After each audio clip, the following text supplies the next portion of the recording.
ब्रेकनंतर स्वागत आणि बारसू संदर्भातच एक मोठी बातमी येते ती पाहूयात। विनायक राऊत यांना पोलिसांनी नोटीस बजावली आहे। बारसूला न जाण्याबाबतची ही नोटीस आहे। कायदा सुव्यवस्था बिघडण्याची भीती असल्यामुळे विनायक राऊत यांना पोलिसांनी नोटीस पाठवली आहे आणि या नोटिशीमधून विनायक राऊत यांना बारसूला न जाण्याचं आवाहन पोलिसांनी केलंय।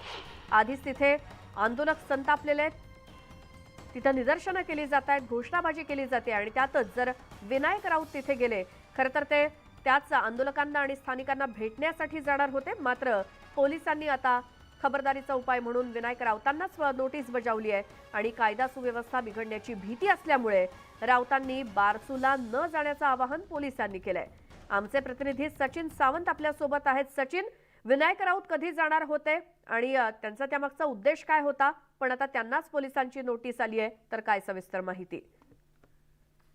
नक्कीच विनायक राऊत हे रत्नागिरीच्या दिशेनं राजापूरच्या दिशेला निघालेले आहेत आणि पोलिसांनी त्यांना विनंती केली होती की बारसूचा जो विषय आहे तो आता सध्या तापलेला आहे।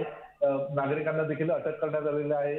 काही ग्रामस्थ अजूनही बाकी आहेत, ते विरोध दर्शवण्यासाठी तयारीत आहेत, परंतु पोलिसांचा मोठा फौजफाटा त्या ठिकाणी असल्यामुळे त्या नागरिकांना किंवा ग्रामस्थांना कोणाची भेट देणं आता सध्या तरी उचित होणार नाही।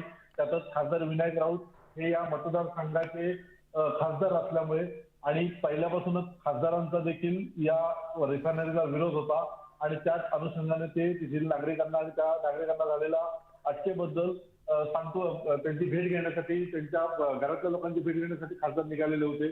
त्या आणि कायदा आणि सुव्यवस्था नक्कीच बिघडणार, तर कोणतरी खासदार आपल्या पाठीशी उभे आहेत हे जर तिथल्या नागरिकांना दिसण्यात येत आहे। कारण काही दिवसापूर्वी खासदार त्यांच्यासोबत आहे म्हणून त्यांचा सत्कार देखील करण्यात आला होता आणि त्यांना सपोर्ट मिळावा, त्यांना पाठिंबा मिळावा या उद्देशाने खासदार तिथे निघालेले आहेत आणि म्हणूनच कायद्याने सुव्यवस्था बिघडू नये म्हणून पोलिसांनी विनायक राऊत यांना विनंती केलेली होती की तुम्ही तिकडे जाऊ नका। पण पोलिसांच्या विनंतीला न जुमानता विनायक राऊत हे राजापूरच्या दिशेने आता रवाना झालेले आहेत।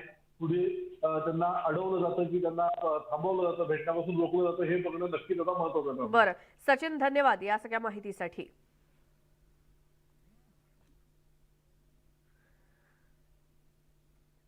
आणि आता पुढची बातमी आहे। ग्रामीण किंवा शहरी भागात कोणत्याही सार्वजनिक किंवा घरगुती कार्यक्रमात स्वस्त आणि गारेगार पाण्याच्या जारची जोरदार विक्री होत असते।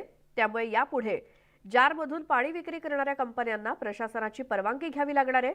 शिवाय हे पाणी शरीरास अपायकारक असल्याचं निरीक्षणात आढळल्यास संबंधितांना 3 वर्षांचा कारावास किंवा 2 लाख रुपयांचा दंड सुद्धा ठोठावला जाऊ शकतो।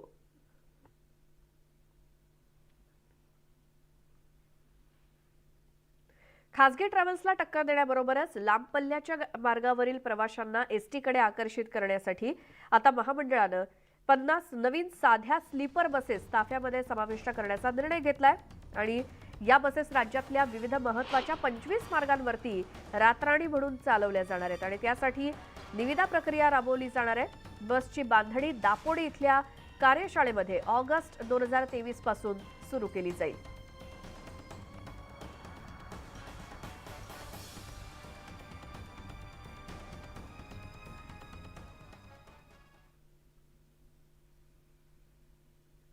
छत्रपती संभाजीनगरमधल्या सिल्लोड तालुक्यात एक किळसवाणा प्रकार समोर आलाय। अंगणवाडीमध्ये देण्यात येणाऱ्या सीलबंद गव्हाच्या पॅकेटमध्ये भला मोठा उंदीर सापडल्यानं खळबळ माजली आहे। लहान मुलांच्या आरोग्याशी निगडीत असल्यामुळे हा हलगर्जीपणा कुणी केला, याची जबाबदारी कुणाची, असे अनेक प्रश्न यातून उपस्थित झालेत।